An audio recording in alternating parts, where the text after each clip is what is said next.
Assalamualaikum warahmatullahi wabarakatuh. Perkenalkan, kami dari kelompok 5 ingin mempresentasikan hasil diskusi kami tentang penggunaan evaluasi pembelajaran SKI yang beranggota yang pertama Reza Anilianti DIM 010, Suhayuna Nabila DIM 003, Rojul Umil Mukminin 018, Eni Kurniawati 130, dan Kriminal Misalnya DIM 095. Di sini saya akan menjelaskan tentang pengertian evaluasi pembelajaran. Evaluasi merupakan kegiatan identifikasi untuk melihat apakah suatu program yang telah direncanakan telah tercapai atau belum, berharga atau tidak, serta dapat pula digunakan untuk melihat tingkat efisiensi pelaksanaannya. Evaluasi berhubungan dengan keputusan nilai. Penilaian pembelajaran di sekolah memberikan informasi untuk membantu pendidikan. Administrator sekolah, pembuatan kebijakan siswa dan orang tua dalam membuat berbagai keputusan. Itulah pengertian dari evaluasi pembelajaran. Lalu di sini saya akan menjelaskan tentang fungsi edukatif.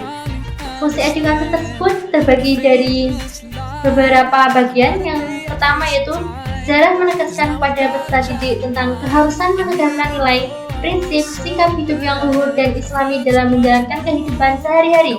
Dan yang kedua yaitu fungsi keilmuan, yaitu memulai sejarah peserta didik memperoleh pengetahuan yang memadai tentang sejarah masa lampau Islam dan kebudayaannya.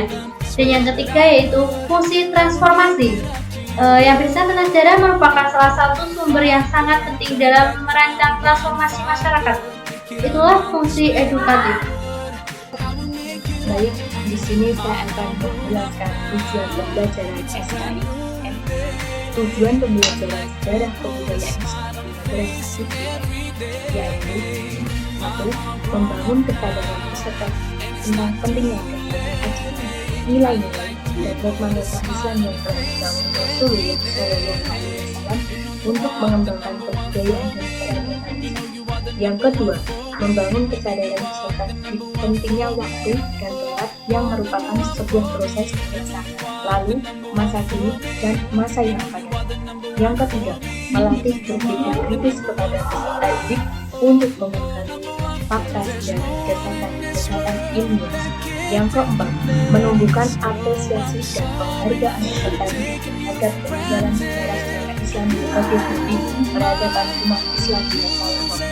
Yang terakhir, mengembangkan kemampuan peserta didik dalam mengambil hikmah atau ibadah dari peristiwa-peristiwa sejarah Islam, meneladani tokoh-tokoh prestasi, dan menggantikan dengan fenomena sosial, budaya, politik, ekonomi, teknologi, dan seni. Baiklah, di sini saya akan menyampaikan prinsip-prinsip evaluasi pembelajaran. Yang pertama, kontinuitas. Dalam kontinuitas, evaluasi tidak boleh dilakukan secara tertentu, karena pembelajaran itu sesuai proses kontinu. Yang kedua, komprehensif. Dalam melakukan evaluasi terhadap suatu objek, guru harus mengambil objek itu sebagai beban evaluasi. Jika objek itu adalah siswa, maka seluruh aspek kepribadian serta peserta didik itu harus dievaluasi, baik yang menyangkut kognitif, efektif maupun psikomotorik. Yang ketiga, adil dan objektif. Dalam melaksanakan evaluasi, guru harus berperilaku adil tanpa pilih kasih. Kata adil dan objektif memang mudah diucapkan, namun sulit untuk dilakukan. Meskipun demikian, kewajiban kita sebagai manusia harus berusaha. Semua peserta didik harus diperlakukan secara sama. Yang keempat, kooperatif.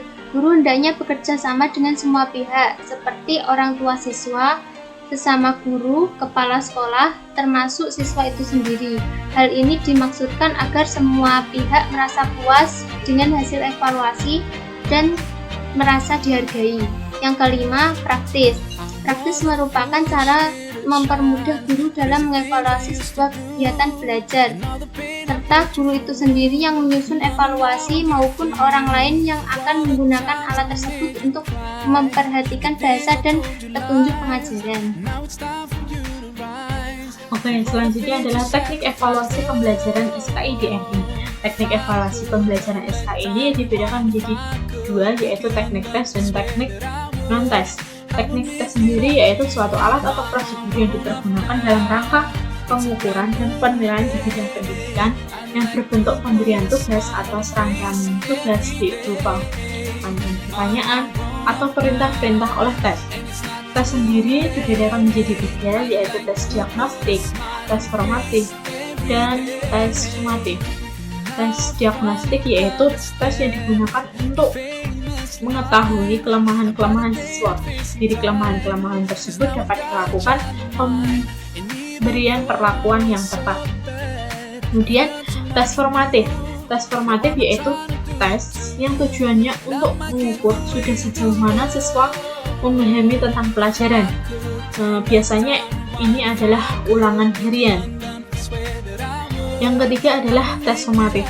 Tes sumatif yaitu tes hasil belajar setelah sekumpulan satuan program pengajaran sudah diberikan kepada siswa.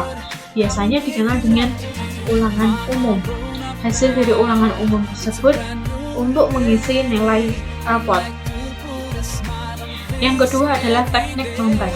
Teknik non-tes sendiri yaitu suatu penilaian atau evaluasi hasil belajar peserta didik dilakukan tanpa menguji peserta didik, melainkan dilakukan dengan melakukan pengamatan secara sistematis, melakukan wawancara, menyebarkan angket, dan memeriksa atau meneliti dokumen-dokumen dari siswa tersebut.